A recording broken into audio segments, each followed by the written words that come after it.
حسینی کردار یہ ہے، نہ امانت میں خیانت کی جائے، نہ اسلام کے تقدس کو کمال کیا جائے، اور اسلام کے ساتھ مخلص ہو کر اسلام کا کام کیا جائے، یہ حسین کی ہے۔ دوسری بات سنیے، یہ ہے عملی جدوجہد، دوسرا ہے امن کا پیغام۔ شہادت حسین ہمیں امن کا پیغام دیتی ہے۔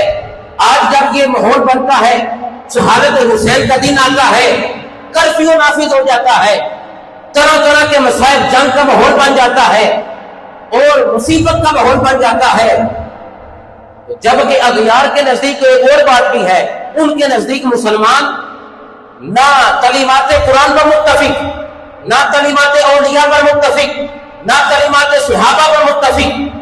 الغرض میں تو یہ کہنا چاہتا ہوں، یہ تو غیروں کی بات ہے، مسلمان تو امن پر بھی متفق نہیں ہے۔ اور شہادت حسین ہمیں امن کا درس دیتی ہے۔